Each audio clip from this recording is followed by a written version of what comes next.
My presentation will be on the background, reasons for, macroeconomic effects, and proposed solutions of child labor.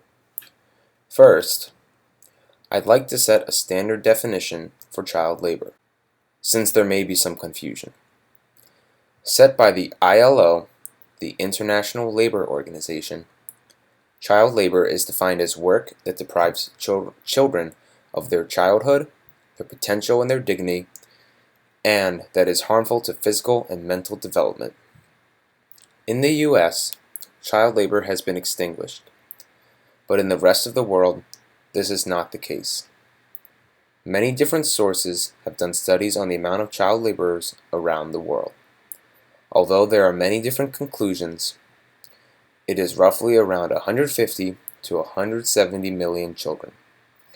The highest number of these laborers can be found in the Asia-Pacific region, in countries such as Indonesia, India, and China with 78 million. However, the highest percentage of child laborers occurs in Africa, with 21% of the child population being active in some form of labor.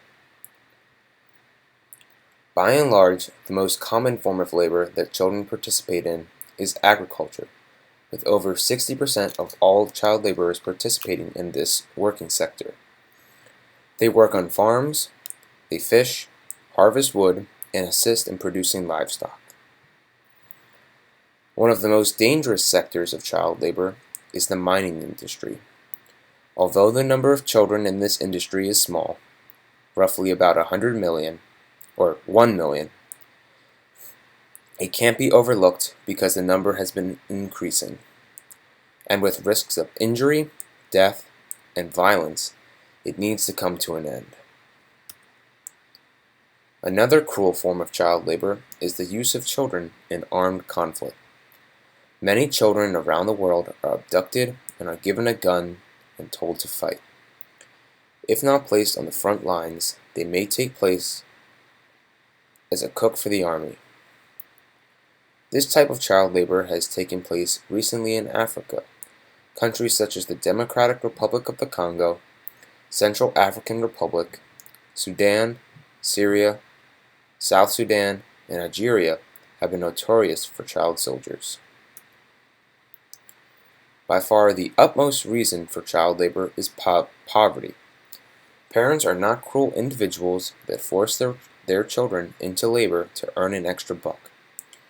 99% of the time, they choose to put their children into the workforce so that they can make it by and feed their family. Just by looking at where child labor occurs most frequently, one can see the evidence. Most of these countries are developing, and therefore many of the families are way below the poverty line. They rely on their children's help to get by. Professor Dopika from the University of Northwestern agrees and adds,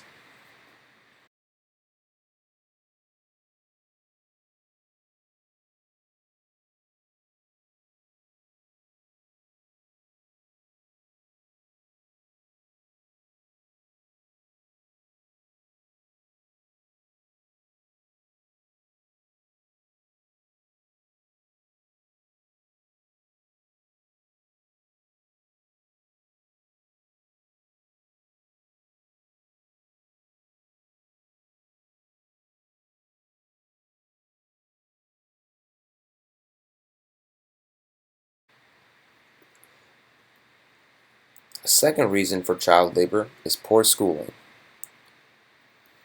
In the U.S., each successive level of education equates to an increase in your potential income. This is not the case in other countries around the world. For example, in many countries within sub-Saharan Africa, the advance of education will not lead to a way out of poverty because of the poor schooling. Families understand this and so often decide that their child's time will be better spent earning an income instead.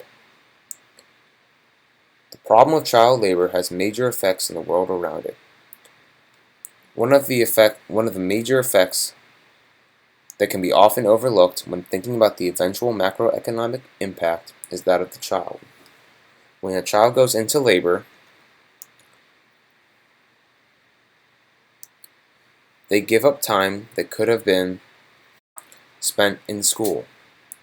They forego an education that could expose them to opportunities which could be a way to make a better life for themselves. In countries where child labor is commonly found, this becomes a major problem. Many of these child laborers will continue into adulthood working in low-income jobs. This poses a problem for poor countries wanting to advance their economic output, because many of the children in the country never end up in jobs or create businesses that will increase the GDP. This creates a positive cycle where the developing country, utilizing child labor to get by, ends up keeping itself poor because the laborers have very little chance of succeeding afterwards. This positive cycle is very similar to what we see today within a lot of America's impoverished, where the impoverished are trapped in a vicious cycle that keeps their future generations under the poverty line. Another effect is that it lowers the perceived cost of having children. With each child bringing in an income for a family, parents may decide to have more children in order to increase the family's wealth. Unfortunately, at a certain point, this benefit becomes a disadvantage, with an increase in children costing the family more and more, which means more child labor. Fortunately, there have been many proposed solutions to end child labor and the devastating effects that go along with it. One of the most popular trends lately has been to boycott products that have been produced with child labor. Although this sounds like a viable option, it can do more harm than good. For example, when we hold the assumption that children are working because of financial needs rather than out of pure choice, a boycott will cut their wages or require the business to lay off many of them. An example of this occurred with child laborers in Bangladesh, where their employers fired them because of boycotts around the world. With less money, many of these children will end up going hungry or starving. We need to remember that these children are working because they don't have a choice, not because they want to.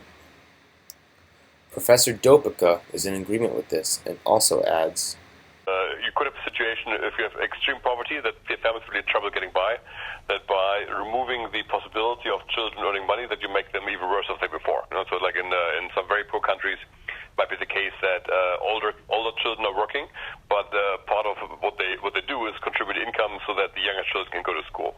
So if you cut away too much earnings, that would not be the best possible outcome. So there are certainly situations where a ban might be called for, especially if the working conditions are extreme.